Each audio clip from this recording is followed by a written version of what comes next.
कहते हैं समय से पूर्व कुछ नहीं होता, हर बात का एक समय होता है।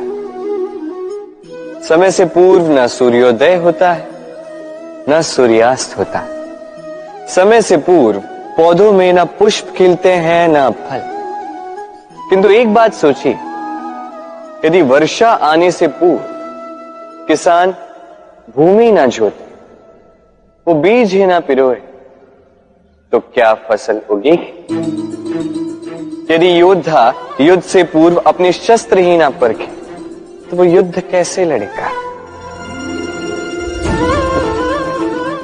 इसका अर्थ ये है, समय आपका जब आना है तब अवश्य आएगा, किंतु तब तक ये महत्वपूर्ण है कि आप स्वयं को उसके लिए सज्ज रखें, क्योंकि ये अवसर, ये शब्द बोलने में जितना छोटा है, ये आता भी उतने छोटे समय के लिए है और फिर निकल जाता है। अब यदि अवसर आपके हाथ आ जाए और यदि आप उसके लिए सज्ज ही ना हो, तो आपको सफलता कैसे मिलेगी? तो आप उचित समय की प्रतीक्षा कीजिए, उस अवसर की प्रतीक्षा कीजिए, किंतु तब तक निरंतर प्रयासों से स्वयं को और सक्षम बनाते रहिए, क्योंकि सफलता आपकी प्रतीक्षा कर रही है। बस उसके लिए सज्ज रहिए।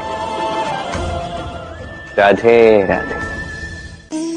हम में से कई लोग अक्सर स्वयं को अकर्मण्य मान लेते हैं। सोचते हैं अब तक इतने प्रयास किए, कुछ नहीं मिला, कदाचित आगे भी कुछ नहीं मिलेगा, और इसीलिए अपने जीवन का सारा बोझ किसी और के कंधे पर डाल देते हैं। स्वयं पर विश्वास ही खो देते हैं। क्यों नहीं समझ पाते ये बात कि जब तक पांव में कांटा नहीं चुभेगा, व्यक्ति को ज्ञात कैसे होगा कि आगे नीचे देखकर चलना होगा। सूर्य को स्वयं जलना पड़ता है ताकि दूसरों को प्रकाश दे सके। रात्रि के अंधकार से लड़ने के लिए चंद्रमा को आकाश में अकेले चलना पड़ता है। नदी अपनी यात्रा कैसे बनाती है, अपना मार्ग कैसे बनाती है? इन चट्टानों से लड़कर बनाती है।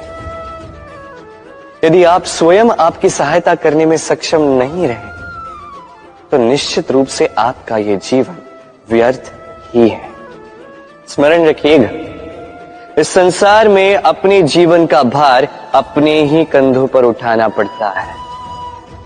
दूसरों के कंधों पर केवल शव यात्रा चलती है।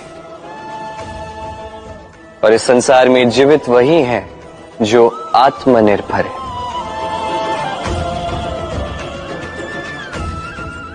राधे राधे। हम सभी कुछ न कुछ पढ़ चुके हैं, कुछ न कुछ सीख चुके हैं, किंतु ये ज्ञान का केवल प्रारंभ है। हमारी चेतना कहां से जागी, ये जानते हुए भी हम समझ नहीं पाते। तो चलिए आज पुनः एक बार सीखते हैं ज्ञान का ककहरा। व्यंजनों का प्रारंभ होता है क से। क से कबूतर, ये पढ़ते पढ़ते हम शब्द रचना सीखते हैं, उसके पश्चात सब कुछ। किंतु क्या कभी आपने सोचा है कि ये क से ही क्यों प्रारंभ होता है? कोई और व्यंजन क्यों नहीं? क्योंकि ये क दर्शाता है करुणा। करुणा जो सबसे महत्वपूर्ण भाव है।